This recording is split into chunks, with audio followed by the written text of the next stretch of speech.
Bakeko Panzabuna. Est-ce que vous comprenez mon niveau d'abîmation dans le monde plus de 6 bidons à 25 litres à gagner. 6 bidons à 25 litres à gagner, Bachassa va dire. Donc, tant qu'on calme. Mais c'est sur la place publique, je ne suis pas en train d'inventer. Donc, c'est une forme de destruction, mais en passant défendre quelqu'un. Et le problème, c'est là où je peux embraser ou épouser l'idée à mon frère. Nous, le peuple, nous devons aussi grandir en maturité. Batu bazo ba gaz na mboko pour défendre Vital Kamerhe. Maman mi dali boso batu na sima. Mais batu là tous les leçons ba moni papa sentinelle papa c'est mboko à 100 jours les jours ngati. Mais tu avais défendu quoi? Quand vous défendre Mutamba, vous dites quoi pour les victimes? Est-ce que Ndeko Mutamba yé moko comme humain? N'est-ce pas qu'il a peu conscient qui a posé qui acte ou contre la loi? Quoi ba bengi détournement. Comme là, on a besoin de dichotomie inutile. Comme là, on compare vol à comparer na détournement. Détournement, c'est une infraction de konanga ina zo ils vrai. Et c'est tellement technique que zo senga kaka ba vertébrer ou soit ba initier na makambo droit, ne pas comprendre que effectivement il y a eu détournement. Comment est-ce que vous pouvez croire que c'est le même peuple qui est incapable de prendre sa destinée en main peut aller devant Mutamba? Et c'est la logique. Depuis que Mutamba au moment où ça depuis que Mutamba zala muninga nesoubi depuis que Mutamba zala muninga ba DJ wana nyeso bazoya wana le problème c'est que mona comment to lobaka muninga na ba joko muninga na winner comme ministre comme tour na biso awa sikoyo bazolo bage to gebenda la l'état to benda ba part na biso et mutu za na base ya kobebisa jeunesse au c'est change c'est que doit mourir c'est pas peut change ta bebisa jeunesse ndeko nanga Mutamba détourné te Mutamba jugé pour tentative de détournement. Il faut ça devait t'intéresser au plus haut point. Et puis, je viens d'apprendre l'information que Mutamba a signé en résidence maintenant. Donc, pour empêcher Akima, comme ils ont dit, Von de Mutalobi en gros, Akima a prononcé hier, il a signé qui a résidence. Donc, Bengani Batu, Baché, Nanda Kupuna, n'a évité ce que Bazu et Pédélo, Bamemi et pas juge. Mais les questions fondamentales, il faut qu'on m'y tourne. Détournement, les attaques sont bon à l'État au sein de l'eau comme non, ça arrive. Bon, il y a qui prévu pour un tel, orienter en haut, le problème, ça dépend de priorité. Mutamba, les alinini. Misolo ya l'État, il y a Zui Yango, à Pessi Yango dans la société, marché à construction à bas, il y a prison, il y a 19 millions. Ata di banga moko non bachete Mutamba si azumbo nyonso atiango wo le Mutamba confond le popularisme à la popularité. La popularité pour un acteur politique c'est par rapport aux actes qu'il est en train de poser qui est de la société et la société comprend qu'il est notre leader, il sait nous conduire. Ici Mutamba bénéficie de la compassion par les erreurs du passé du président et du régime en défendant notre détourneur. 2, par la largesse, il y a la justice, acquittement en cascade de détourneurs. 3, parce que lui-même se comporte toujours un populiste. Par rapport aux éléments à ma possession, je ne vois pas en tout cas par quel mécanisme Mutamba vous a quitté. Je ne vois pas sincèrement. Là, je suis face, il y a comportement d'abord, il y a Mutamba comme prévenu de Konangaï. C'est de là que ça m'a fait peur. Infraction de détournement est condamnable à 20 ans d'emprisonnement. Mais il y a la possibilité que le juge, pour atténuer peine, c'est comme ça que tout le monde a condamné à 10 ans, 15 ans, 12 ans selon les cas. Mais cela va se jouer dans le comportement à prévenir. Lorsque vous regardez le comportement, il y a un déconnexion Mutamba. Donc, c'est-à-dire, il veut se faire au-dessus de la loi. Et ce genre de comportement, j'ai peur que Mutamba a subi peine totale. J'ai peur que va condamner un maximum et à peine. En tout cas, j'ai peur de ça. Or, ça va condamner à 20 ans, à son âge, à cacher Mobimba. Donc, en tout cas, personnellement, moi, j'ai peur. Vous savez que Mutamba comme ministre, tu sais qu'il a nommé Mutamba comme ministre. Certes, proposé par maman, j'ai dit Toulouka, mais tu sais qu'il a nommé quand même. Est-ce que vous êtes sûr que na IDPS, soit na République démocratique du Congo, Congo mani Moussoussou, ou à intelligent, ou à Mutamba, et tu sais qu'il a imposé ce genre d'actes. Est-ce qu'il y a un problème personnel à Mutamba? Nous sommes en politique. Nous sommes en politique. Comment il peut accepter de nommer Moutamba et être encore contre Moutamba? Non. Tshisekedi n'est pour rien dans Makamba Moutamba. Mais seulement c'est qu'on peut demander à Tshisekedi. Lui, comme commandant, comme magistrat suprême, au moins après événement et la justice, soit après décision judiciaire, à ce moment-là, Tshisekedi peut soit intervenir avec son pouvoir. Il y a mesure de classe, par exemple. Là, je dis par exemple. Donc il y a une polémique, il y a ma nationalité. Ce n'est pas le moment pour la papa sentir.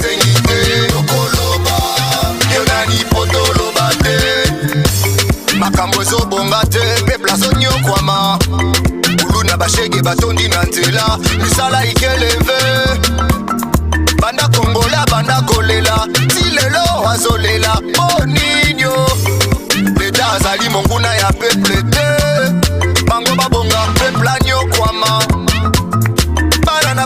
na passe bate comment okufa bitumba bozali komona ba marche ba répression ba congolais papa santazali ko betama pona ko luka solution pour mona mamazali ko dekana mboka neboka nanga Kinshasa motema pasi na leli bakondi bosala yomona bobongisa aba l'impunité l'injustice la corruption nalobika ka vérité pour voilà baimboka ezale sengo lisusu po ete mokola lelo baimboka bazali boso ya télévision po bayeba mazali koleka boka na biso na pesi mbote na bino bande ko bozali libanda ya Congo ba diaspora pona koloba ete bino bolandaka na bokebi mazali koleka na mboka na biso bozali ba sentinelle bozali ba sinzili lokola ngai moko papa sentinelle de la République pona koloba ete ya solo makambo zoleka na mboka esenge to beta c'était procès Moutamba ndenge boyebi yango na ngongo yo ezali yiki po ete ya solo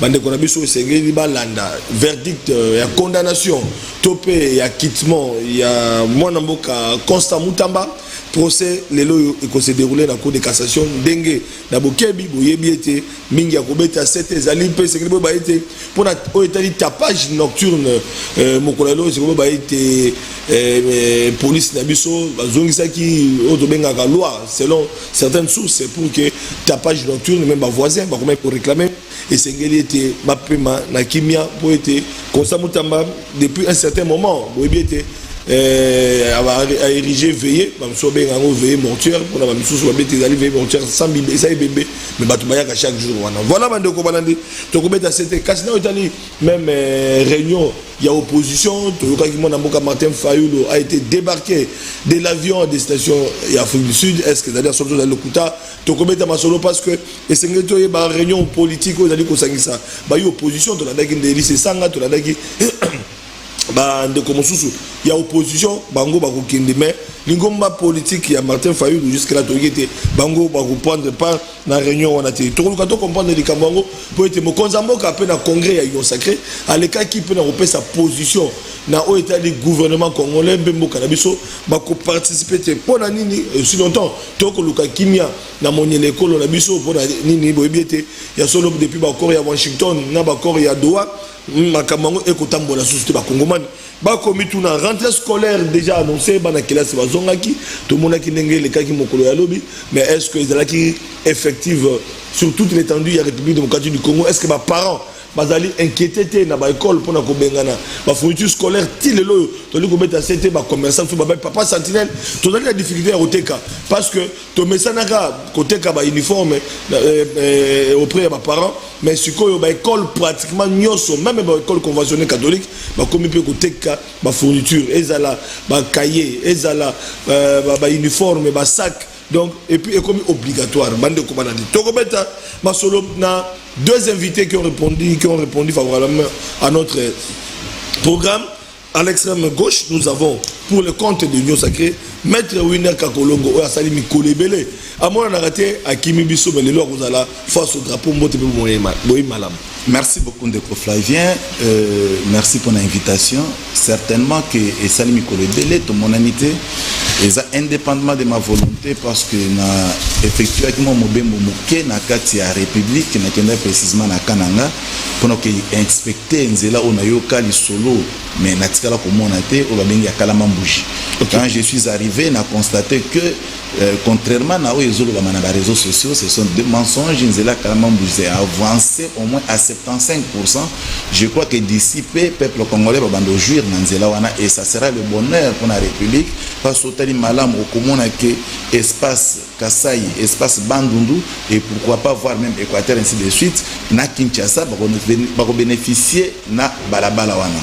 Mais quand cela détient de konangai eza parole ya liboso pesingai, normalement il faut na bando pesa na no ko débattre na ngambote, parce que andimi to toka bala makanisi de très belle manière. Mais pourquoi pas bande nyonso ya UDPS ba cadre nyonso ya UDPS ba combattant na ba combattante, pourquoi pas yemoko le numéro 1 il y a union sacrée au babengi autorité morale son excellence Félix Tshisekedi Tshilombo, qui est le président de la République, il y a union sacrée. Mais pour la IDPS toujours que na lumbango kopesa moi na buta okiste kabuya mbote, mais pourquoi pas Mbata Oyaza responsable, deuxième responsable après autorité morale, c'est Mbata le professeur, qui joue effectivement pleinement pouvoir pour na kokumba union sacrée, les plateforme politique pour accompagner les actions du chef de l'État. Alors ça doit vraiment être souligné pour éviter que Batouba Kanissa, contrairement à les réseaux sociaux. Maintenant on va avancer au Mbata plutôt prof Mbata voulais-je dire, mais vidéo de circuler tant il y a Kabila, il est constitutionnaliste en droit. Azaki kolobela likambo itali était la classe politique au moment la Mokonzamboka a eu membre du gouvernement nyonso. A commissaire bango, c'est-à-dire peut perdre comment on a solo les ngombana ya majorité au pouvoir MP à l'époque bango nyonso ko sanisa bango na ba lolenge wana, mais to moni yango petit Tshisekedi na union sacrée et de la premier ministre azali la partie na ye aujourd'hui président assemblée nationale azali na union sacrée aujourd'hui la Sénat, c'est-à-dire azu ba institution kaka Mbata wa pesa ka leçon na ba congolais les est rattrapé. Est-ce que ça sonité na ba politicien au lobby bazala qui va scientifique mais politique et BBC. Je salue la qualité du professeur Mbata. Oh là là. Et je salue aussi effectivement le peuple congolais parce que balanda effectivement les politiques. Et je vais ici côté que ça n'a peuple n'a que ESA conditionné que pour au sangana na lingomba ceux qui ont occupé la fonction et à l'État, il faut ESA na parti politique. Ce qui totangi bisonyo sonabino article 96 de la constitution et petit précision pour na koloba que est interdit membre ya gouvernement ou yazo qui peut comme ministre soit président de la République en fonction ya ko participer na parti politique. On précise parti politique mais ouais ça regroupement. Et ça recoupement politique. Bon, au Kabila no sala, on bat à critiquer Kizagini. Contrairement à Makambo Kabila Zai Kosala. Kabila a voulu Kosala au babenge élargissement ya PPRD. Oh. Donc, c'est comme ça qu'on constate qu'à l'époque on bat à lobby et rattrapé été. Non, et quoi rattraper? C'est la question de non, rattrapé été. Mbata a été clair, mais dimension scientifique Mbata a été terrain et compliqué. Oh. Et compliqué le cadre à l'époque. Il y a pas perdu. Voilà. Pour nous rencontrer Mbata sur le plan intellectuel. Or, Mbata comme un jonqueur politique. A Betty et Lokwana, majorité à Kabila et Panzani, peuple congolais, or la gestion de la reste publique est gérée sur base des tests. Est-ce que nous avons Congolais kotangi langa article moko oyo Mbata souleva qui est la propos politique. Merci, il y a une présentation, Donc parce que ça y une présentation, je pense que bientôt là toujours quand on a Makambo. Merci. Autre Bengeli Binda na Bengeli Binda. Attends, nous sommes en direct, s'il y a des questions, vous pouvez nous envoyer et les invités vont répondre. Toké Nangambu opposition, déjà ici nous avons la présence de Yves Badjoko, je rappelle qu'il est cadre na SID Lamouka Martin Fayou, Mbote Boy Malam, toujours un drapeau. Tenue de combat.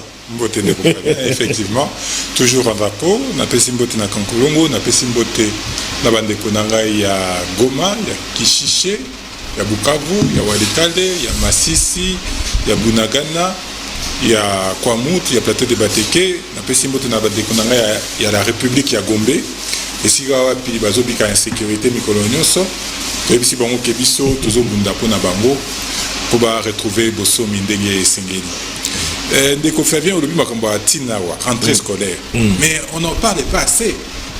Échec et gratuité ya bandeko kankolongo et mis une grande demande na l'école privée. Ah bon. Ba école privée ba matisi Minerval kota la té de l'état zaté.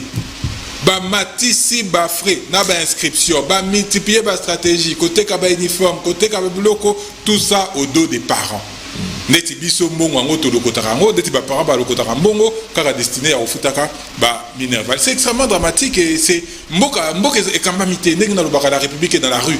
Pour ceux qui l'état zaki solo makamba automonate. Ndeko na ngai na lingi na yoka ba enseignant ya public ba kende grève té. Na lingi ko yoka makambo wana té. Année passée dans la rentrée scolaire, tant que bandi makambo na bango na yebisi bango bo kende nango tina suka tozo a ceux qui année blanche to kozwa comme ça biso nyonso to résoudre problème na bino une fois pour toutes.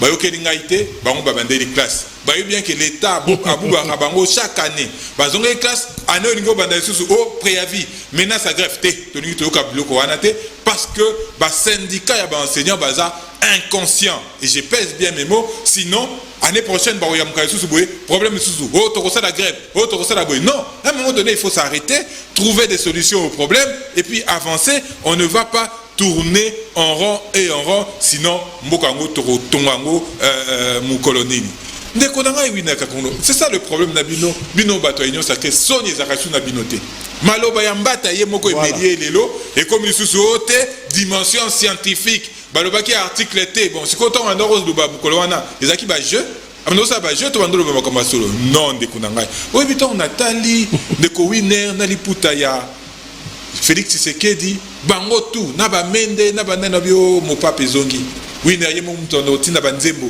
ayembela ne ko Félix Tshisekedi ti ba benge roi soleil et bon siko ya nini borobakisa lisusu na leli na lobi mais ça passe mingi oh yo lobaki hier qu'il y avait des gens qui étaient plus kabylistes que les kabylistes. Il y a un commis Tshisekidiste que les Tshisekidistes. Jacques Nzoli. Akoloba pe azanga soni. Akoloba kungo se défendre non. Tala batata na biso, tala ba kulutu na biso, mikolo na biso, voilà. Et sikanini ba mimi biso. Alors que eux ils ont tout bénéficié de la République.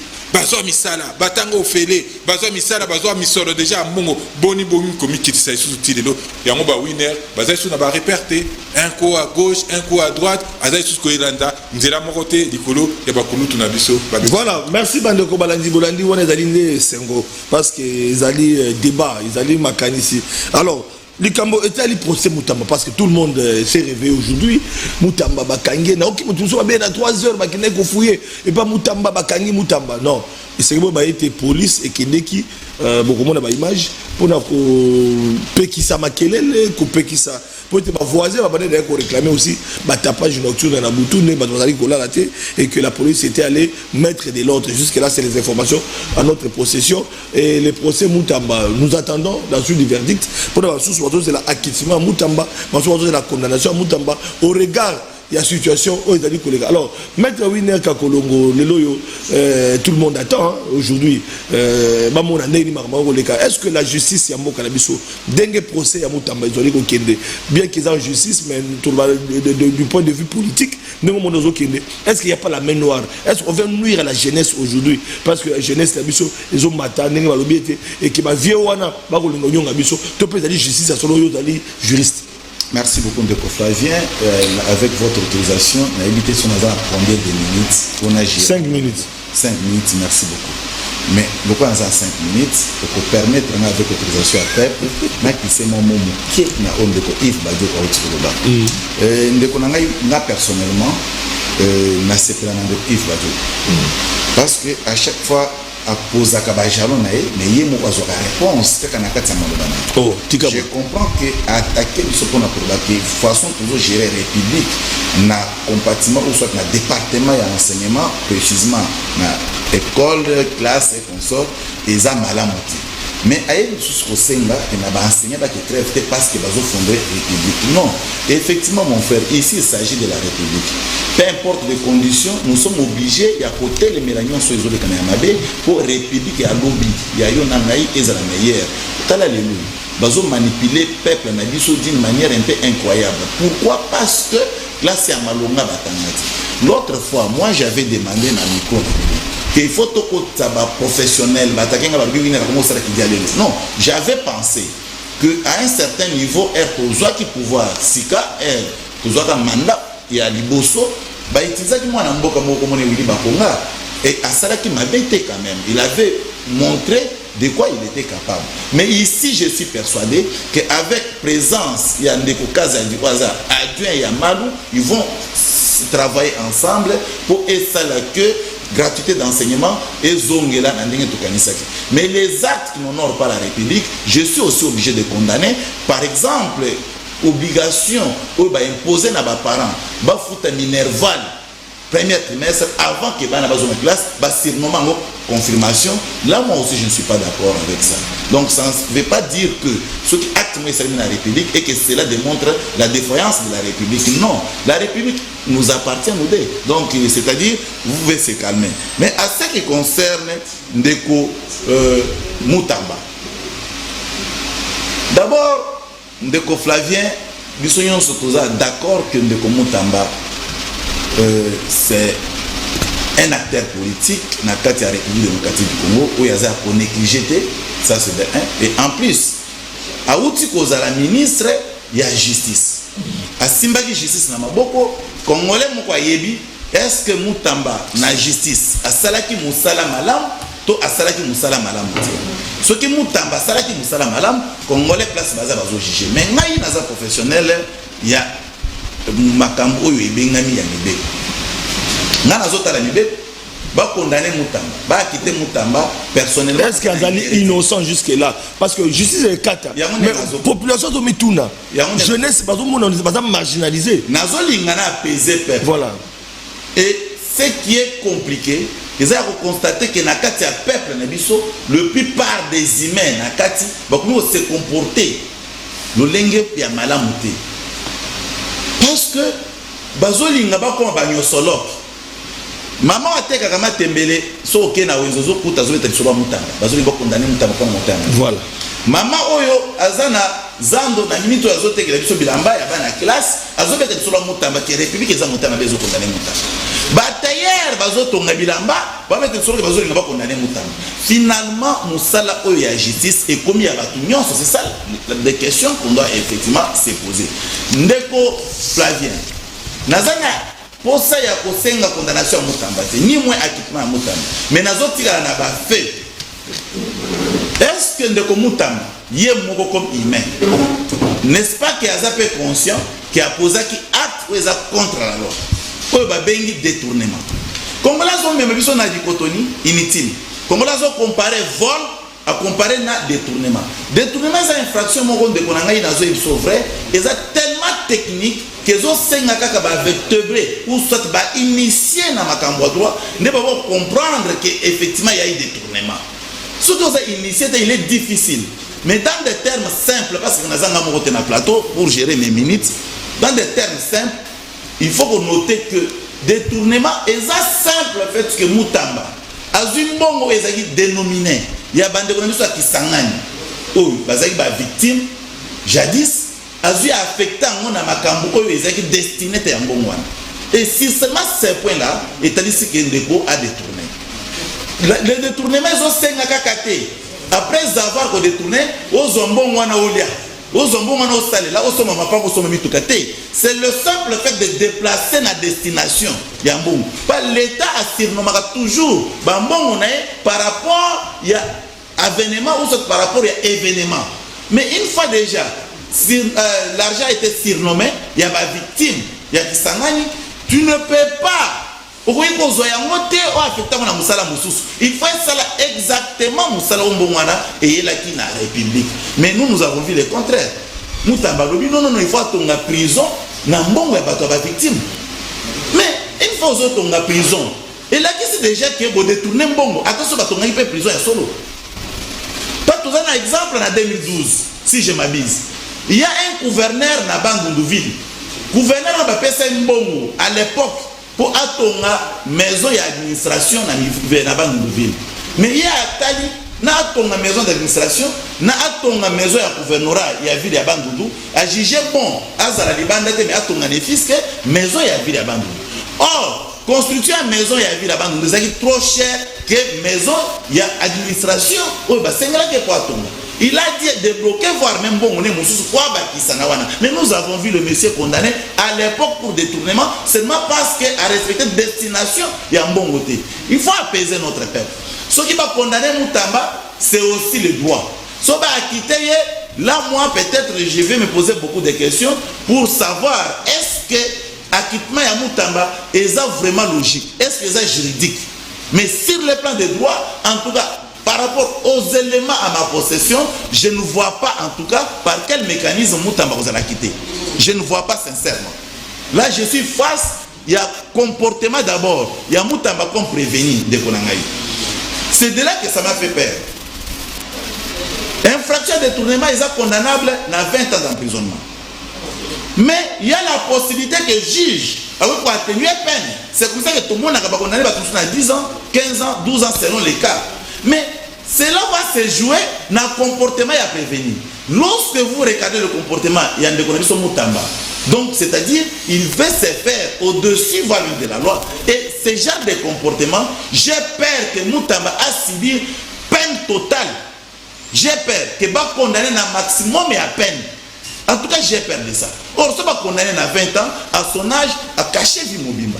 Donc, en tout cas, personnellement, moi, j'ai peur. Mais seulement, les gens me posent des questions pour savoir, pas des questions à yoter. Mais pourquoi le chef de l'État doit intervenir? Non. Chef de l'État, oui. Posons qualifié magistrat suprême, oui. Mais ce n'est pas lui le juge qui doit juger Moutamba. Non, mais le que Tshisekedi a utilisé et puis à boire qui est.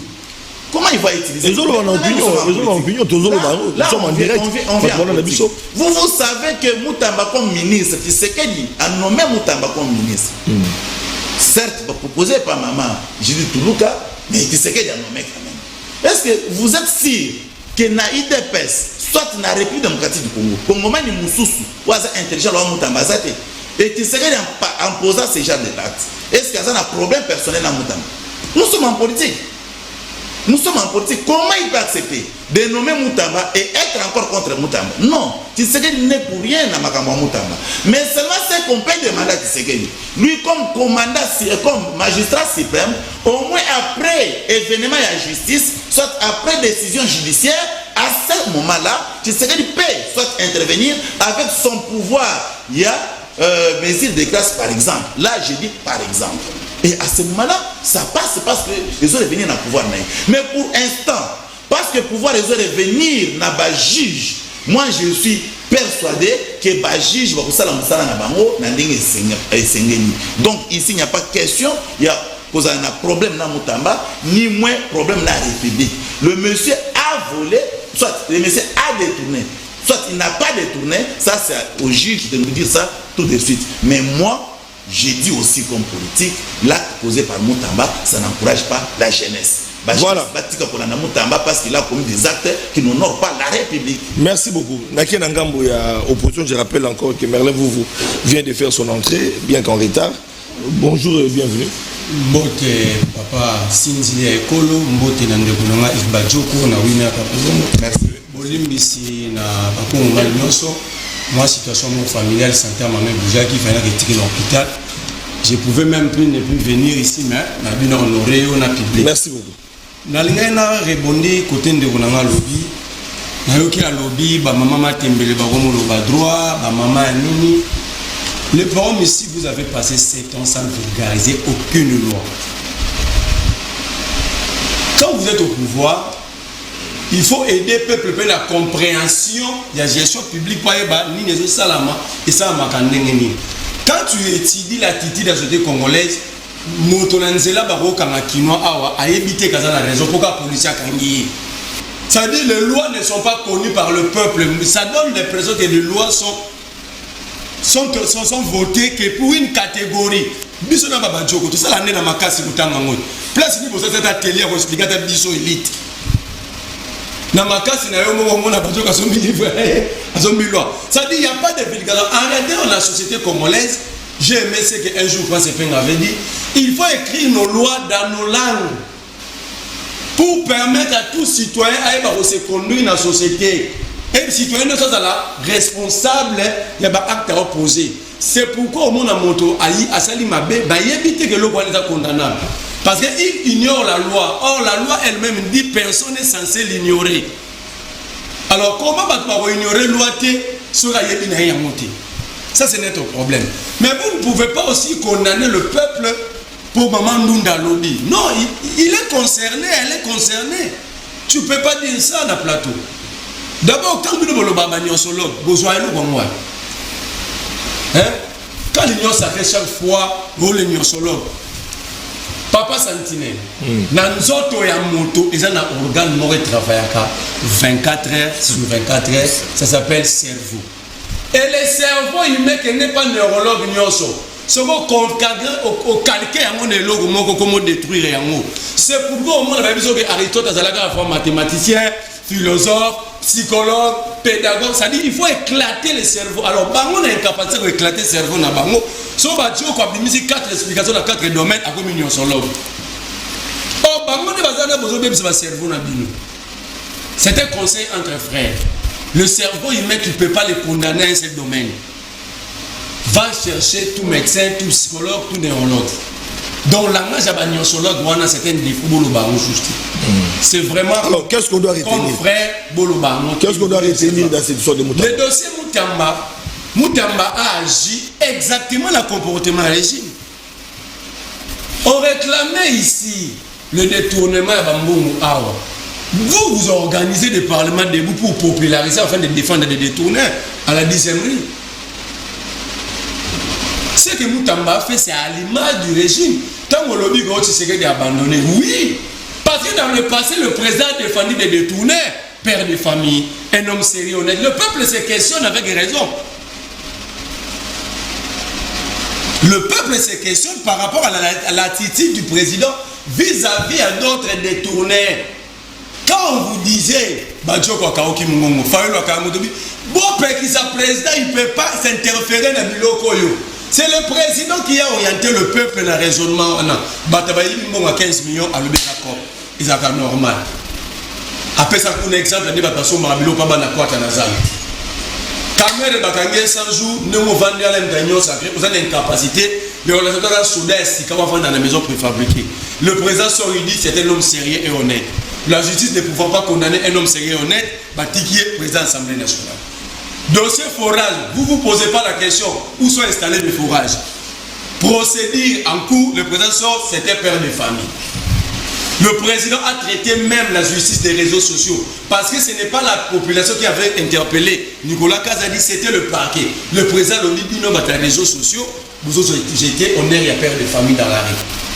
Alors, qui a orienté le raisonnement peuple dans la direction? Voyez-vous pas que le président a poussé le peuple à réfléchir comme ça dans les cas Moutamba? Parce que dans le passé, il a défendu d'autres. Ça, c'est un de deux.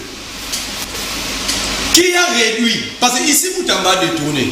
Mais il y a aussi un auteur intellectuel, il y a terme à réduction et il y a un moment d'indemnisation.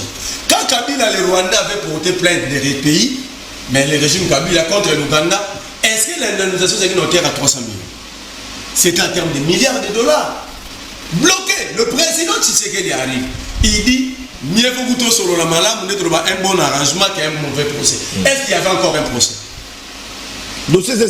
À l'avènement de Tshisekedi, il y avait quel procès pour le bagage? Parce que procès comme Marassoua, tout ça, l'arrangement, la mienne, si le procès est en cours. Mais Tshisekedi arrive au pouvoir à coup du procès, ça, si va condamner Ouganda, qui appelle, va condamner. Mais le président a accepté qu'il en a 300 000. Pourquoi le président a fait ça vis-à-vis de l'Ouganda, un pays agresseur qui a tué son propre peuple? Hein? Mais entre-temps, si Moutamba a détourné les avocats, on condamne Maman Ndunda. Mais au Bossani, même si Moutamba n'a pas pris l'argent, la tentative de commettre une infraction est punissable comme une infraction consommée l'article 4 du Code pénal. Donc, qu'il touche à l'argent, qu'il ne touche pas, l'intention. Comment c'est notre intention là? Papa Sinzeli, moto atongaka infrastructure au nom de l'État, c'est le ministre des ITP. Ce n'est pas le ministre de la Justice, ce n'est pas le ministre de l'EPST, ce n'est pas nan. Et quand vous construisez au nom de l'État, ça devient un domaine transversal. Il faut ITP à quota, urbanisme à quota, affaires foncières, aménagement du territoire. Chacun doit jouer son rôle. Pourquoi Moutamba avait exclu tous ces secteurs? Qu'est-ce que Moutamba connaît dans la fiabilité de la société à construction? C'est les ITP qui ont checké. Oui, la société Zion existe juridiquement. Parce que l'expert a dit, il dit qu'à Lobaki. Mais la dette physique, physiquement, c'est où? Qui peut aller visiter le bâtiment Zion? Encore un problème. Le bâtiment de l'entreprise, c'est dans quelle avenue, dans quelle commune? Ça veut dire que c'est une entreprise écran qui n'a pas d'existence physique. Donc, on a guichet unique, de l'autre côté, Moutamba confond le popularisme à la popularité. La popularité pour un acteur politique, c'est par rapport aux actes qu'il est en train de poser, qui est de la société, et la société comprend qu'il est notre leader, il sait nous conduire. Ici, Moutamba bénéficie de la compassion, par les erreurs du passé du président et du régime, à défendre d'autres détourneurs, par la largesse et la justice, acquittement en cascade de détourneurs, 3, parce que lui-même se comporte toujours en un populiste. Bakego Panzakuna. Est-ce que vous comprenez? Plus de 6 bidons à 25 litres à gagner. 6 bidons à 25 litres à gagner, Bachassa va diamant. Donc, tant qu'on calme bon. Mais c'est sur la place publique, je ne suis pas en train d'inventer. Donc, c'est une forme de destruction, mais en passant à défendre quelqu'un. Et le problème, c'est là où je peux embrasser ou épouser l'idée à mon frère. Nous, le peuple, nous devons aussi grandir en maturité. Batu bazo bagaz na mboko pour défendre Vital Kamé. Maman Midali Bosso, batu na Simon. Mais bato là tous les leçons moni va pas sentir parce que mboko 100 jours les ont maté. Mais tu avais défendu quoi? Quand vous avez défendu Moutamba, vous dites quoi pour les victimes? Mais comment ils ont drainé jeunesse? Comment phénomène non, la jeunesse, ils ont drainé jeunesse et ceux qui doivent citer je vais te montrer la jeunesse consciente. Tu vois quand par exemple le président Martin Fayulu sort, il arrive par exemple à Wakana Gambela, les mamans abandonnent leurs marchandises balandi. Ça c'est la popularité. Donc Moutouye Boro qui était à Tiki Abina Moni président. Vous comprenez? Quand tu sais qu'il sort, tu vas te mettre à Mabo, à Bengamo. Mais quand ce peuple a pris conscience, ce peuple qui est incapable de se défendre lui-même, le peuple a Maya Boundela Amoté, Azanga Kouran Boundela Amoté, Azababet Rawiner matin, midi, soir, à Boundela Amoté, Bazo Kangel Wanyamana Babala sans loi, ni foi, alors défendre la insécurité, peuple, Nana Badjo, tout ça, la activité. Si on bénit peuple, on a la Marambouya, Yémou, en autonomie, on a gagné. Comment est-ce que vous pouvez croire que c'est le même peuple qui est incapable de prendre sa destinée en main peut aller devant Moutamba? Et c'est la logique. Depuis que Moutamba a Mouninga Saïsaï, depuis que Moutamba a Mouninga Nessoube, depuis que Moutamba a Mouninga DJ Wana Nesmazoya, le problème c'est que Mouna Komoto Lobara, Mouninga Nanga Djoko, Mouninga Nanga Winner, comme ministre, comme il tourne à Bissou. Ah, Wasikoyo, Bazolo Bagé, Togeben Nala à l'État, Toben Naba part na Bissou. Et Moutou, c'est la base de la jeunesse au Séchen Tshisekedi de Wamoulou. C'est pas Tchen de la jeunesse. Aucun parent sérieux, parent, vous êtes parent qui peut envoyer son enfant d'aller prendre de l'argent d'origine illicite. La grandeur avait, mais on a dit erreur grave. Ah, bien, bon, l'État va y aller, celui va payer si c'est comme ça que le peuple est en bon à l'État. Ça veut dire, dans sa grandeur, erreur à salaire, le nom de la jeune, Motaïdi sur l'État, mais la quartier a bien été prise. Motaïdi Mbongo, il y a un centre de santé, dans l'école, 60 000 jeunes gars bien, président, grand prêtre, leader. Pourquoi? Il y a pas leader qui ceux qui va préciser nos boulets à nos amours. Oh! Bon, l'État va aller à mon intérêt communautaire. Batongi banzela, batongi hôpitaux, batongi centre de santé communautaire, batongi école, bapesi batongi sala. Mais pas petit c'est biso. Merci. Ce qu'il faut faire ici, la question que nous avons mis tout la charge, comment jusqu'à aujourd'hui nous t'avons monsieur Zaleng n'a pas la prison. Il y a une prison dans mon cologa. C'est quoi cette différence? Si vous êtes un politicien, c'est comme si un politicien a un droit à part. Donc, par exemple, il y a un salaire à n'importe quoi parce qu'ils sont des privilégiés de la République. Ils ont un salaire à miner, ils ont un bimba, ils ont un banda, ils ont un vous. Merci, Koyo.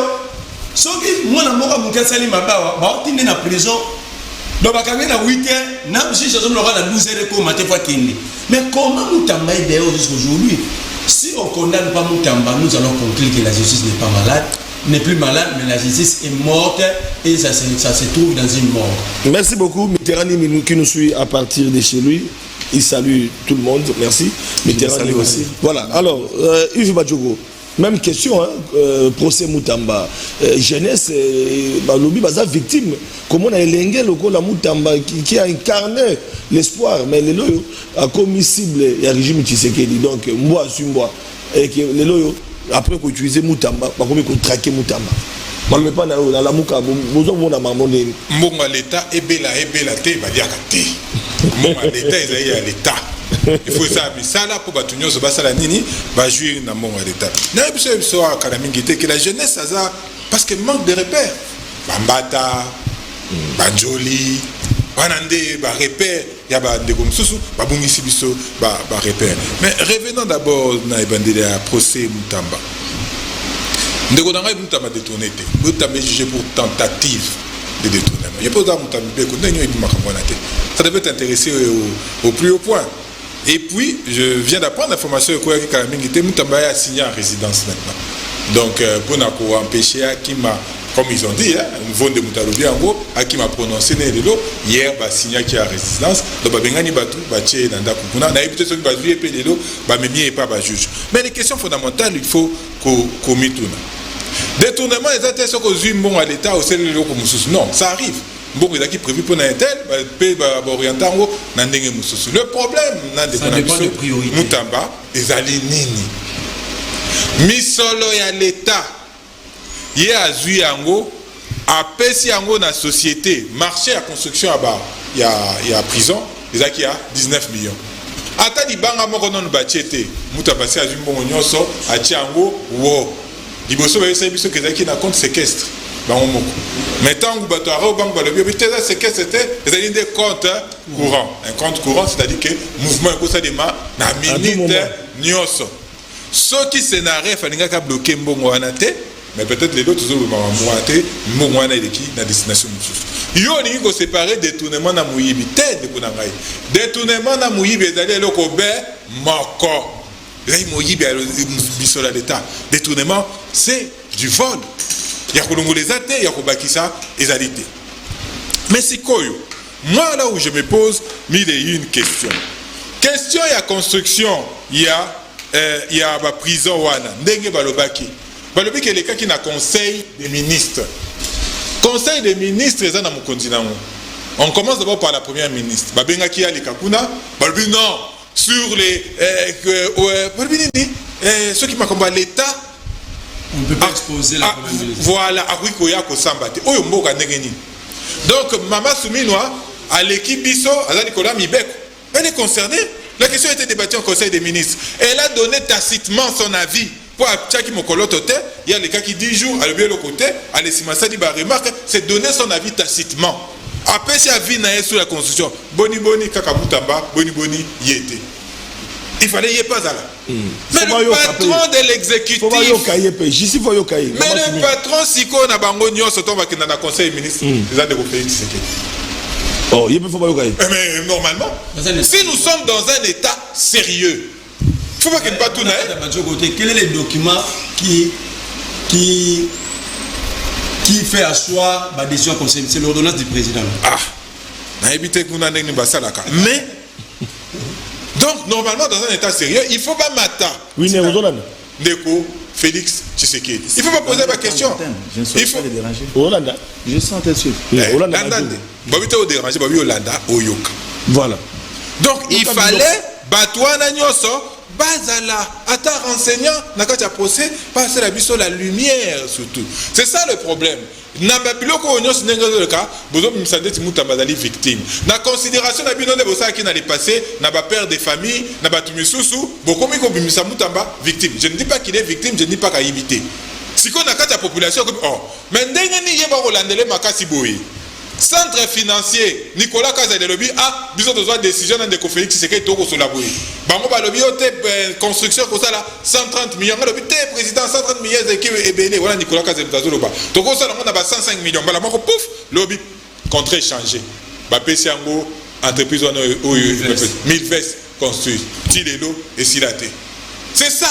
C'est que bon message ba tunamitu na bango que Ndeko Félix Tshisekedi a intervenaka à temps et à contre-temps. Ndenge yo moko po autour de basikote, tant on va condamner Moutamba po yo aussi condamner Félix Tshisekedi a kosa nini akoya sima po na kopé ses grâces présidentielles. Mais on fait quoi alors? Ah, tika le col. La soukani ni donc c'est décembre. Donc grâce présidentielle. Grâce présidentielle, c'est ça le système. Bon OK non. Oh 58 millions na oyo ya maison préfabriquée. Est-ce que dit Kamir a condamné Taza innocent. Dikamouté to Dinaza innocent. Toi qui sous projet à satellite ouais. C'est oh Tobosani makambo ya Tobosani makambo ya baram ni ram Tobosani toujours les mêmes. Le long la satellite à l'école. Toujours film là total. Arène un peu de mon année ici là. Centre financier tout ça. La lampadaire na forage. Ça m'a deuxième financement. Hein? Misalo ça là. Mbongo ane kine banda financement maman. Donc voilà, c'est ça les régimes. C'est ça ndenge bon message ça bateau c'est normal. Au koto na te maman tembele à s'intéresser, il faut s'intéresser. La justice est rendue au nom du peuple congolais. Bango c'est pour nous. Soba kati kuna c'est pour nous. Pour mi solo na baibi, eza tata Félix Tshisekedi te, eza maman Félix Tshisekedi te, eza nemi solo na biso. Donc quand on rend la justice, et ça de manière équitable, c'est pour nous. Donc maman Matebelaza a droit, il y a qu'on s'interroger sur le sort, il y a procès sur la suite, il y a procès Dengue et Longobadi, Dengue et Sengeli. On ne peut pas aujourd'hui lui en tenir rigueur. Mais voilà, il y a un sabaron qui est détournement, ils ont mouillibité. Détournement, ils ont mouillibité. Surtout au Yabino. D'ailleurs, José Panda c'est à Lubango. Autour de Ndeko Félix, c'est qu'il n'y a que des voleurs. José Panda Mtalubakiam. Donc, ceux qui ne commutent pas Kotiwana, est-ce qu'il y a pas quand l'argent vient, on partage d'abord. Bango Moko va se rabattre tout belaka. Ceux qui vont dire ni la éviter, va l'équipe de TV, Bango Moko va mettre tout beli, oh boy, na boy. Non, Ndeko Nangaï. Mais le problème, c'est qu'il dérange le plus les Congolais, c'est que la question est traitée de manière un peu partisane. Ndeko Nangaï, on a jusqu'à 4 minutes, la question est traitée de manière trop partisane. La question de la justice est traitée de manière partisane. Au début du ce dossier, il y a Stani Boujakira. Donc, Félix Tshisekedi, je crois qu'on a une interview. Alors, nous avons en qualité de qui?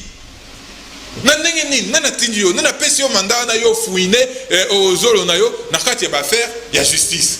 C'est ça. C'est que vous avez introduit ça dans Mitou, il y a des Congolais dans Mitou, il y a des Tunyoso. Et c'est ça le problème, et c'est ça qui dérange. Effectivement, peut-être que M. Balobi va utiliser de Konabiso Moutamba. Mais nul ne peut se prévaloir de sa propre turpitude. Je suis le patron de l'opposition républicaine. Ah, le patron de l'opposition Post. Et tant que poste, si nous on ne va pas pleurer sur le sort de Moutamba. On va juste constater. Donc, non, on se peut la tête, on la péter. On va simplement prendre acte, on va regarder, mais les leçon et les aponabiso bilingue que nul ne peut se prévaloir de sa propre turpitude. Tous à la maïle na makamutozo sala. Tous à la maïle atamba kulutu nabiso, ataba tata nabiso bango basaki wa bango mabe. Nous sommes en capacité et en mesure de redresser les chemins. Moi na mukabe takambunda bakolo pe basala kanini babinaka. Et c'est ceci notre rôle. C'est cela notre rôle. Les lois de Komuta Mbabobi Azé Bilingue. Si commission soit Bilingue, on catégorise biso nengwana. So ba pesi bonka moi passe bilinga bilingue. Voilà. Non. Donc c'est de notre responsabilité. Nous attendons le procès pour balobaki que bon bazaka na retard te mena moni que 12h bon banaka makamute bon balobaki que ba procès kune banaka 10h 10h30 balancé déjà mais jusqu'à maintenant il n'y a rien. Donc, dans tous les cas na procès Moutamba va condamner l'État est en faillite, va condamner l'État est toujours en faillite. Voilà. Moi na mboka wina ka kolongo landi donc ninga kolobalité ceux qui ont rencontré ba ko débatteur là. Oui, merci beaucoup. C'est par respect que Bandeko et Bazologa. Silence. Aux noté. Ça c'est bien. C'est ça l'élégance dans le débat. D'abord, on a bandina nous couper ce Merlin vous voter parce que tout le temps n'est pas là. Na CP dina intervention naïe, mais seulement que à confondre le moins moqué, à lobby que RRZ a pouvoir et à biso parce que tu vulgariser mais bien qu'on bocate. Non. De Merlin, il y a aux accords scientifiques, aux grands politiciens de la République démocratique du Congo et aux d'abord la qualité morale respectable de tous et vous voyez bien que vulgarisation il y a un journal officiel et vous le savez très bien. Il faut dire à notre peuple que le journal officiel a un devoir, il y a publication, il y a et c'est ce qui s'est fait. Donc ce qui peut-être en parlant au Bossanaki parce qu'en parlant et moi je ne dis pas que c'est une faute pour vous et je constate que tu n'as pas dit ça. Donc vulgarisation et salamaka à travers le journal officiel. Mais dans d'autres que vous avez dit, moi je trouve que vous avez vraiment aligné à déplorer. Ce n'est pas que parce que nous avons le pouvoir et que nous avons désorienté le peuple, non, le peuple qu'on est en train de désorienter aujourd'hui à travers le comportement machiavélique ou pas, il y a un Moutamba, demain, il y a une bombe à retardement contre la République. Dans la route, ces révélations, moi, je n'ai pas suivi ça, natalité, parce que j'étais vraiment pressé dans l'émission, à l'objet que Nanda, il y a un décoana, Bakouti, Bilo Koneti, l'Otoko, Diamba, tout ça et consort, oui, ils sont consommables. Oui, ils sont effectivement consommables, mais pas une autorité à la disposition à peuple. Ils ont détruit les ministre de la justice. Ils ont détruit vraiment masse. Mais un Nathalie classico, il y a des gens qui vendent des paiements à Moutam. Pasteur, donc, ils ont consommé le système. Nabutu, ils ont consommé l'esprit. Mais donc, c'est au moins 4 ou 5 jours, soit 6 jours, soit une semaine si je m'abuse. Il y a que là, les bandes ont consommé le système. Donc, moi, il y a chaque bout. Moi, tout ça, ce n'est pas bien. C'est la destruction, effectivement. Il y a masse, mais là, vous n'avez pas tort. Maintenant, mais pourquoi Moutamba est encore en liberté et les autres, on est en prison? Non, ça dépend. Il y a comportement, il y a instructeur et il y a dossier. Il faut que tu aies le dossier à Moutamba. Et il y a d'abord un processus où il va dire que Moutamba faut que lever humilité parce qu'il y a couvert la humilité. Différence et que côté la wana. Et là mon côté a na humilité dans la République démocratique du Congo, ba bakaye ba boaké ba mona prison, sauf qui ba sambi c'était au moins que ba sambi c'est par flagrance à ce moment-là après condamnation et flagrance on va continuer dans la prison ba la mort.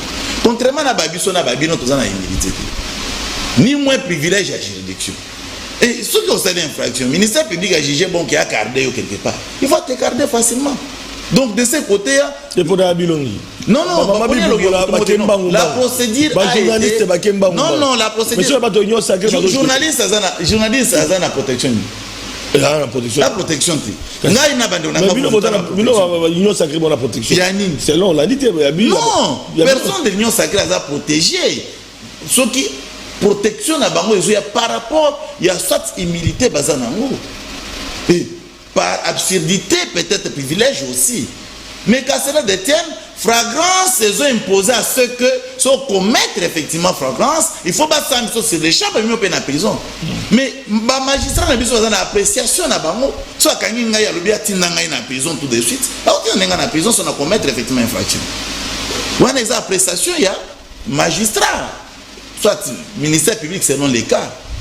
Mais dans les cas sous examen, Koyo Kande Merlin vous kolobango, donc moi j'étais surpris et je ne m'attendais pas. Mais certainement d'une manière politique, parce qu'après tout il est aussi politique. D'une manière politique, Azap touché, il y a soulevé pour la sensibilité sur le plan politique et continue à retoucher crédibilité à Zanango actuellement. Parce que le cas débat on est l'équipe du Conseil des ministres. Mais comme renseignant, c'est vrai que Kata Mokonzamboka, Bayoka Premier ministre. Mon frère, je me demande, est-ce que le débat est le cas dans le Conseil des ministres? Est-ce qu'en réalité, le débat est le cas dans le Conseil des ministres ou soit il faut croire à ce que Moutamba dit? Ah d'accord. Parce que nous sommes devant le juge. Nous sommes poursuivre la justice. Nous avons droit de défense. Moutamba porte la défense. Il dit non. Il est quelqu'un dans le Conseil des ministres. Ok. Elle est dans le Conseil des ministres. Après avoir pour le Conseil des ministres, il y a ce qu'on appelle la décision du Conseil. Est-ce que Moutamba a brandi décision en Conseil des ministres na date où il Moutamba réfléchir que les cas qui na tribunal? Parce que le tribunal est un tribunal coutumier. Oui, que Congolais a tribunal pour se faire du buzz dans la santé politique, il peut déclarer tout ce qu'il veut. Tout le monde a la caméra. Je suis en train de se réserver parce que. Donc, il voulait donner l'intention que parce que le chef de l'État est au courant de ce qu'il avait commis comme acte. Et c'est ce que Moutamba a voulu jouer aussi. Et quand quelqu'un se défend, en donnant peut-être ce genre de détails, qui du reste peut être sensible dans le chef de nos compatriotes, soit congolais. Mais est-ce que il a poussé moi, Winner, comme politique aussi, de faire un débat de ce genre et de qualité de ce genre? Non. J'invite Ndeko Yves Badjo, parce que c'est lui qui en a soulevé. Ndeko Yves Badjo, a toujours politisé les réseaux sociaux. Parce que les réseaux sociaux est lobby. Et il faut le faire. Non, et en plus, je continue. Lorsqu'on invite quelqu'un comme témoin, soit comme renseignant, ici, on invite madame comme renseignante. Madame la Première ministre. Elle peut ou ne pas venir? Ah bon? Oui. La seule invitation qui réside d'un caractère contraignant, c'est l'invitation comme témoin. Parce que si tu ne viens pas comme témoin, le tribunal est dans l'obligation de vous condamner par le simple fait que vous avez refusé de venir témoigner. Mais si vous êtes renseignant ou soit renseignante, tu supposes que je peux aller ou ne pas. C'est facultatif. Il n'y a pas un caractère obligatoire là-dedans. Je sais de quoi je parle. Juriste. Je sais de quoi je parle. Donc confondre. Ben si vous comme témoin, si vous comme renseignant, il y a des gens comme renseignant au Kété. Je suis tes amis. Bon, on a comme témoin récalcitrant. Or, c'est seulement le témoin qui peut être condamné comme témoin récalcitrant par le simple fait qu'il a refusé de venir témoigner. Mais un renseignant, qu'il vienne ou pas, quelle sera la condamnation réservée par ce dernier qui n'a pas voulu venir déposer? Non. Alors qu'est-ce qu'on doit retenir? Ce qu'on doit retenir, la procédure telle que suivie, la Cour de cassation et la demande de venir à la Cour comme renseignant, cela ne préjudicie pas effectivement le tribunal de continuer. Et voilà que le tribunal est à la fin. Et aujourd'hui, c'est la verdict qui va tomber d'ici peu. Mais Bandeko, voilà. Que ça l'effort, il y a Koluka pour condamner des examens. Parce que tout chité, dans l'ingapé on peut savoir sur information, il y a contenu, il y a congrès Nabino. C'était quoi exactement? Et monsieur Sili, nous on est pays ici. Tout évolue. Mais 60 minutes, toi en direct. Autant la montre. On a débat, on a pas un autre débat. Non, la lobby. Non, juste l'essentiel. Il y a une précision. Non, vous savez que je termine, j'ai l'essentiel. Non, respectons. Vous rencontrez vous êtes là, vous avez pris du temps. Je te protège. Réponds, Ngaï. Non, et moi je n'en pas. Non, chité. Mais seulement quand ça je vais chiter, mais il y a 3 minutes. Non, je regarde. Je vais montrer 4 fois même. Maintenant, il y a 4 fois. Yves Badjo Kolobi, comportement de la population.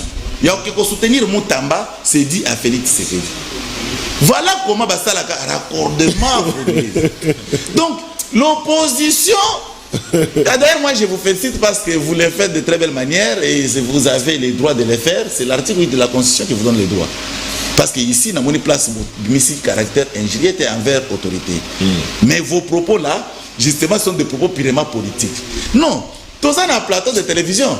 Le chef de l'État, il faut regarder le contexte. Autant le contexte, il y a une intervention dans le dossier X ou Y. Moi, j'y ai été parmi les gens qui ont condamné de Konabiso Moria, on appelait les argentiers à l'époque Kazadi. Non, comment il y a pour lui forage? Mais à un moment, je le disais, je l'ai dit comme politique, mais je ne le dis pas comme juriste. Parce que comme juriste, il faut avoir des éléments en votre possession. Comme juriste. Kazadi vous dit que lui, il est simple gardien des finances. Il garde l'argent de la République. Mais il y a un projet qui ne provient pas de lui. Mais lui a fait donner l'argent tel que demandé par le ministre possesseur de ce projet. En quoi Kazadi sera maintenant cette fois-là complice? Non. Ici, nos frères, ils sont en train de viser l'IDPS parce que sont dans le langage. Mais oui. C'est-à-dire quoi? Qu'est-ce que nous pouvons faire pour salir aussi un tout petit peu l'IDPS? Parce que c'est déjà on est parce que le projet est détourné. Un projet satellite. Mais Ndeko Flavien, on peut laisser les petits peuples. Et on peut laisser le peuple qui n'a pas la dimension politique, ni moins la compréhension de gestion de la res publique, dire ce genre d'histoire que je viens d'entendre. Mais j'ai honte. Moi j'ai honte. On vous cite. On vous cite.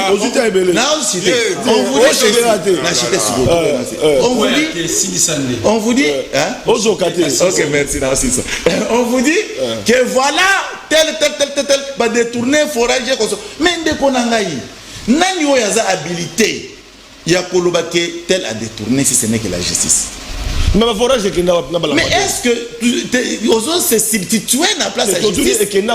Donc apparemment écoutez, est-ce que est-ce que robot azaki na prison? Voilà. Merlin. C'est la fin 2018. C'est la fin. Oui, il fallait rencontrer Bino. D'abord,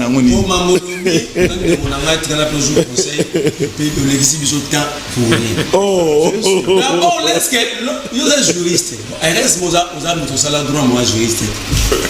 Juriste, c'est un bas. Je n'ai pas senti le juridisme pas lorsque la justice interpelle quelqu'un comme renseignant ou témoin, ça veut dire Moutouana a un éclairage à la tribunal. Il bloque l'éclairage. Non. Mais n'a tout une question. Parce qu'il y a une ça la juriste. Non, s'il vous plaît. Et ça débat aussi. Non, excusez. Si c'est pas là, excusez, parce que tu m'as taxé des mots, non? Dans l'introduction. Maintenant, moi, j'ai accusé. Tout na témoin, na renseignant. Ceux qui témoignent y étaient conséquences des animaux, ceux qui renseignent y étaient conséquences des animaux. J'ai APS. Ça va. APS dans les réponses. Tu as APS réponse dans la Bible. Calme-toi. Le débat lorsque la justice prend un procès, juge Bond a invité Marley Aya comme renseignant ou témoin. Ça dit la justice trouve que Marley a de l'éclairage à donner pour le bon déroulement et la procédure. Je suis en phase de profane. Donc, ce qu'on y était, au bloqué quelque part, machine. Ça, c'est un. Donc, il faut faire la différence entre les droits pénals et les droits administratifs. Badjoko était dans le domaine administratif. Moutamba n'a pas de décision pour entériner la décision du conseil des ministres. Moutamba pour se sauver. Non. Lorsque Moutamba dit, ça dit il éclaire la lanterne de la justice. Ah oui, bon, là, on a posé acte. Mais d'apposer acte pour la Moukaki, n'a décidé d'apposer. J'avais amené l'idée d'un conseil comme organe décisionnel au gouvernement, pas l'exécutif. Et l'exécutif, entre le chef du gouvernement qui est la première ministre et le chef de l'exécutif qui est le président de la République. Mais je constate que c'est une question. On t'a accepté. On t'a accepté et m'ont autorisé par une décision au conseil de la procédure. Maintenant, il y a un rapport scientifique, autorisation verbale. Et il y a l'obligé à Pongo. Ce n'est pas agrandir un document parce qu'il peut falsifier. Automatiquement, la chef qui avait donné l'autorisation. Je comprends. Ceux qui peut-être dans la province n'ont pas de civilisation. Exemple, le procès. Voilà. Procès pour terminer. Combien de personnes m'a défilé comme renseigné? Savez pourquoi? Lorsqu'on te cite, la justice doit t'attendre, t'écouter. Combien de personnes n'ont pas défilé comme témoin, même la femme de Caméré? Mais question simple. Ah, mais on a juste expliqué, ok? Ça veut dire, ce que je dois dire, que Nego Flavien, côté En principe, la bon sens, il faut y aller. Mais si tu ne viens pas, quelle est la paix? Mais c'est ça la faiblesse de la loi. Bloqué. Mais pourquoi tu me taxes moi de ne pas être un bon juriste? Non, voilà, tu non, j'ai expliqué pour l'envoyer ça. Voilà. Ici, dans ce pays, le président, c'est le plus grand protecteur de détourneurs. C'est ça l'impression qu'a la population. C'est l'accusation. Attends. Alors, la population de madame. Les accusations, c'est les actes posés dans le passé par le président qui vit jusqu'aujourd'hui dans le cerveau de milliers de Congolais. Que toi, tu as qualifié aussi de petit peuple. Je vous dis, le Congo n'a pas un petit peuple, le Congo a un grand peuple. Il ne faut plus le dire. Nous sommes un grand peuple. C'est pourquoi vous êtes en train de nous accueillir. Parce que vous considérez déjà que nous sommes un petit peuple. Alors, on retient quoi, Berlin? On retient ici. L'agissement à peuple est exactement image au Bapesa. Le président s'est vu décerner une carte d'identité ici. $1 milliard décaissés. Hey. Le président va en Belgique, il se trouve que carte Bapesa qui est Mbata. Le président annule la procédure. Il y a une délivrance de ma carte. Qui a répondu? Ce n'est pas l'acclameur public. Ce n'est pas un c'est le commandant suprême qui a été frappé. C'est le magistrat suprême qui a été frappé. Qui a déjà répondu. C'est ça l'image qu'a le peuple. C'est ce que le peuple a dans sa tête.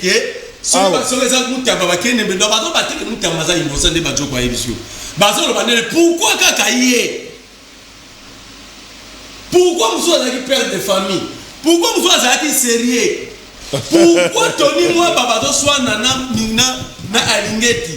Il ne peut se siège il ne peut se dire comme un tribunal Kabou ya vendu ça Tony moi na alingeti ya vendu azokanisi bango mais on parlait de détournement des deniers publics. C'est l'image que vous avez donnée. Est-ce que c'est notre faute? Ça dit nous sommes en train de se questionner comment c'est là qui pourrait voilà. Donc ne tenez pas. C'est à vous de commencer maintenant à agir d'une manière rationnelle et avec beaucoup de probité pour empêcher le peuple à atteindre ce niveau-là. Maintenant, je vous ai toujours dit, dans la vie, il ne faut pas répondre à Régine, vous avez aujourd'hui, vous pouvez faire raison, ici dans le ballon de plateau, vous avez rendu Pierrot Louara une victime internationalisée dans tout le média du monde. On vous dit c'est ça avec la violence. Quand on vous agresse par des verbes, répondez par des verbes. Répondez par des verbes. C'est une faiblesse. Ça prouve que vous n'êtes pas trop intelligent, vous êtes faible et la manière de répondre pour vous, c'est la machette, ce sont des coups physiques. Alors, voyez-vous maintenant, vous avez créé un monstre, un opposant. Tous les médias en Europe, RFI n'a pas osons la France 24 été. C'est-à-dire vous l'avez maintenant rendu, vous l'avez fait quitter. Vous êtes comme célèbre. Voilà. Merci Mingi. Ndekonanga Winner a lobby que il ne faut pas croire à Moutamba dossier en élecant un conseil des ministres. C'est encore plus grave que le conseil des ministres est validé. Donc dossier en élecant un conseil des ministres mais il y a un individu qui a pris l'argent dans les comptes de l'État, à Bimisi Ango, pour les comptes à ministère de la Justice, à Bimisi Ango. Mais est-ce que c'est sérieux, Makamozo Loban? Il faut. Je ne comprends pas du tout quoi. Na lobby boy, yo lobby que Moutamba Makabasali et les qui n'a qu'à conseil des ministres. Il ne faut pas venir avec une présomption de penser que Moutamba, ce qu'il a dit, c'est vrai. Pourquoi tu dois présumer que c'est faux? Ici, nous sommes en face du tribunal. Donc, les tribunaux sont des actes matériels de preuve. Papa. Est-ce que Moutamba a brandi un acte matériel prouvant que le conseil des ministres est voté?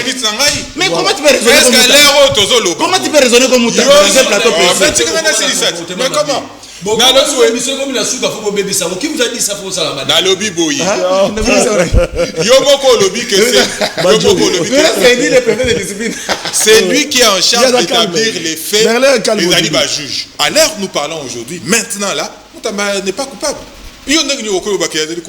Pourquoi il ne faut pas en croire en sa parole? Pourquoi on dit comme là le lobby kutu mingi et puis dans le lobby n'a pas retiré le diplôme, il y a licence, il y a droit.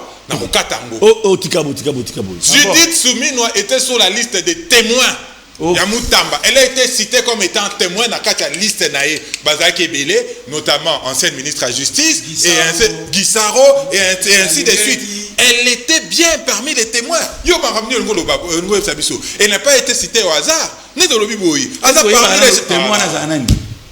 Mais témoin et puis ça yo quand même au sol témoin mutu oya pesa yo samba dans la police mutu oya pesa attends à la police ça Bajo la protéger Merlé on va malobate Bajo na lobby boye il faut éclairer d'abord première chose awa nazo ba renseigner les renseignants, voilà, c'est la justice qui les invite. Renseignants, justice, c'est là parce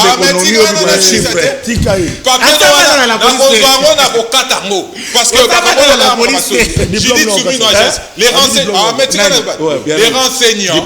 les renseignants, c'est la justice qui les invite.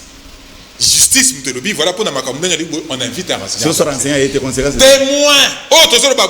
Témoin. Et lorsque la justice t'invite, c'est pour apporter un éclairage sur un dossier. Pour quitter tu ne peux pas te soustraire. On va te contraindre par la force. Conséquence. On va te contraindre par la force.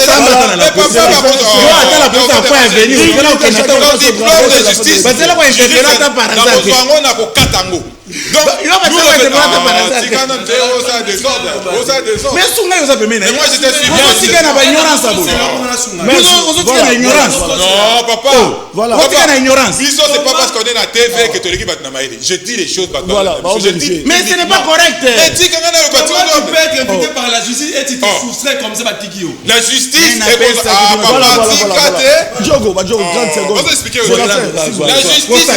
justice va te contraindre par la force. Voilà.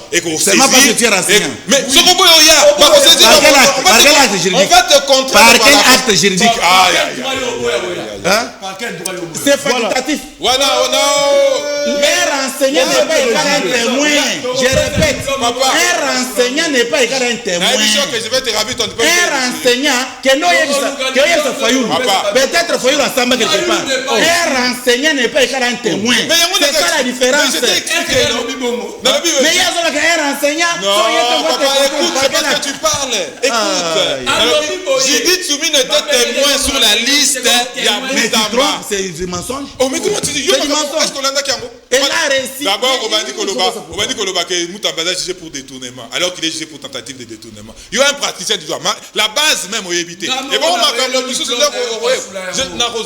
je vais les déchirer parce que. Arrête de déranger.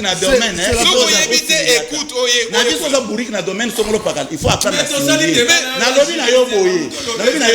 par où oui est-ce qu'il y a bon merci mais papa c'était le procès était public s'il vous plaît le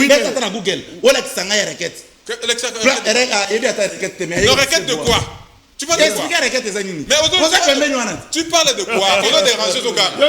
On fait des fixations. Mais il est jugé pour tentative de merci. On peut me donner. Merlin, merci. Winner, merci. Voilà. C'est la fin. S'il vous plaît. Face au drapeau, s'il vous plaît. Face au drapeau. Mais c'est fatigant.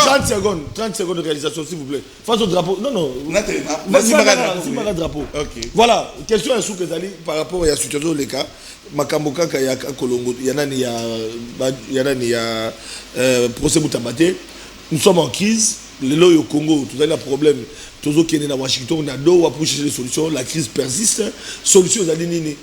Otali message nayo, otali caméra, au s'adresser à Tshisekedi un conseil pour que l'autre retrouve paix et paix. Bah monsieur sur un dialogue en Afrique du Sud, monsieur sur un dialogue, il fallait dans le Songolo Pakala, monsieur au Québec. Tout ça, on cherche la paix. Selon yo, paix qu'on t'a, comment ça message en une minute. La meilleure paix au yo trouvé qu'on soit en République démocratique du Congo, et ça diplomatie, il y a République démocratique du Congo si ça opère. Ça c'est de 1. Parce que les lots, Congo man yazo kanisa tout ça toke na dialogue et que dialogue ndé konima paix définitif. Non. Tout ça là ba dialogue na mboko ebelé. D'ailleurs le dernier dialogue où il produisait biso poto comme na bengi démocratie à partir de la production et la constitution le 18 février 2006 et ça dialogue à San City. Tout ce consigna que mutoko simba lisu manduki té. Mais les lots comme on a nanga simbi manduki. lelo komona 6 mois osima Manduki lelo komona Kabila accusé de détenir Manduki eza trahison et haute trahison pour la République. Et dans ce genre de comportement ata to sali dialogue sous lelo tokozalaka na posa ba dialogue parce que ba congolais à mauvaise qualité ba okeli sous na zamba pour la population nelonga na sengi na ba parti politique.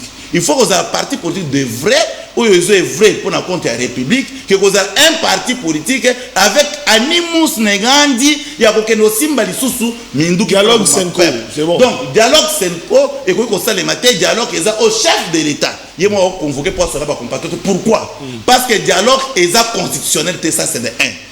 Imposer un chef de l'État de dialoguer avec les compatriotes, ce n'est pas juridique. Par contre, le chef de l'État, comment peut appeler ses compatriotes. L'opposition et le il y a des problèmes à convoquer le dialogue, parce que c'est lui le problème. Comment les problèmes peuvent mais opposition, c'est un mandat peuple. Nous avons un mandat peuple, les chefs de l'État. Tout ça, c'est la Constitution. L'article 5, où il y a mandat, il y a pouvoir dans le peuple. Peuple, il y chef de l'État, il y a son excellence. Donc, en agir, j'ai parti. Donc, c'est lui et lui seul, il y a eu profondeur et un problème à la République. Il y a eu profondeur et un problème à la République pour retrouver solution. Merci. Badjogo. Si ma drapeau, vous appelez un drapeau. Solution, il y a crise les années. Il n'y a pas 36 solutions. Il n'y en a pas 2. C'est le dialogue.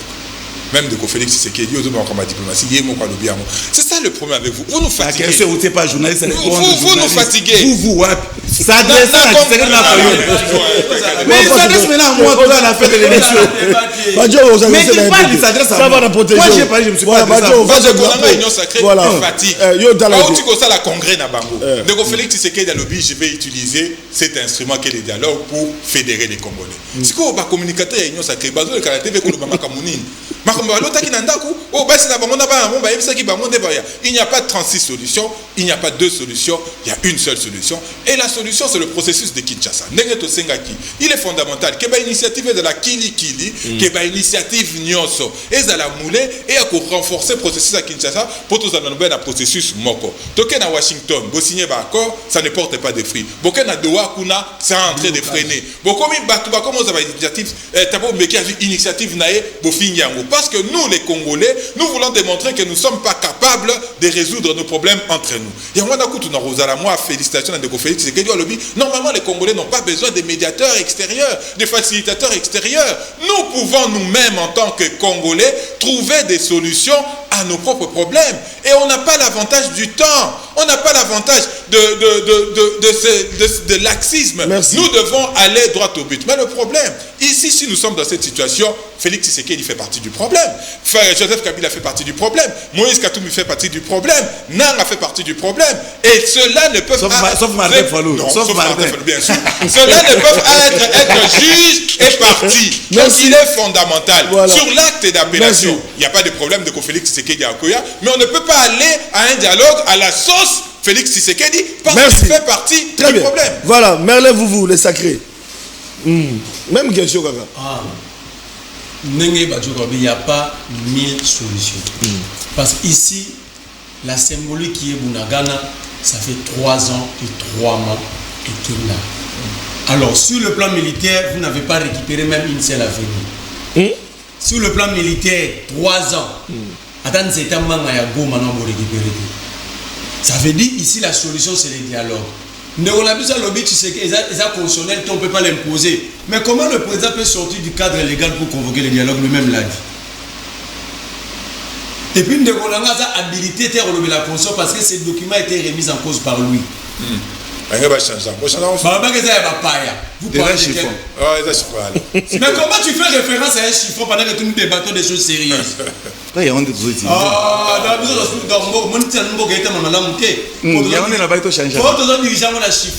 Voilà les raisonnements. Laisse-moi avancer. Donc, ces gens font foi. Alors nous disons, voilà. S'ils sont contre les dialogues, quelle est la solution alternative à cette crise? Tu sais quel est le problème, mais il peut être aussi la solution parce qu'il est le président de la République. Ça c'est bien dit. Mais le problème c'est qu'il est très mal entouré, malheureusement c'est lui. Il est entouré dans la juriste. Malheureusement, lui-même a choisi cet entourage et il est mal entouré. On embata. Oui, mais tu déranges vous, non? Le comportement, il y a illogisme. Il n'y a aucun juriste de l'Union sacrée. À comment livre il n'a jamais écrit. Livre à mon côté, pour te dire que n'importe quoi boire un livre dans c'est pas possible. Ça veut dire que la maison d'édition. Vous avez des professeurs des universités, na publié dans le lobby. Bazola tabilama ya bilonga mukonzamboka cette idée ya MPR. Au pape. Cette idée à pensée unique, il y a parti État, et qu'aussi Malisusu et si peuple a télémela ya mweleka et boyebi ça Félix Tshisekedi qui il a d'abord violé récemment, vous avez remis les mots. Il avait pris parole dans le congrès Union Sacrée étant que qui? Il en a droit. L'article 96 lui donne droit. Mais l'article qui les condamne, il y a moins de... Non, on peut les lire. On peut lire. Tranquille. Il faut ce drapeau. L'article 96 demande au président d'être au-dessus de partis politiques. Son mandat est incompatible avec toute fonction des partis politiques. Donc, mais ça, c'est pas un parti politique. On doit citer l'article condamné président. Ça, ce n'est pas un parti politique. Je vais dire ceci pour citer. La solution ici, le Congo fait face non seulement à une crise sécuritaire, le Congo fait face à une crise multidimensionnelle. Il y a la crise de légitimité, il y a plusieurs crises dedans qui engendrent parmi tant d'autres crises. La plus grande crise, c'est la crise de légitimité qui engendre les crises sécuritaires et d'autres crises. Alors la crise de légitimité, c'est une crise éminemment politique qui doit être discutée et repensée.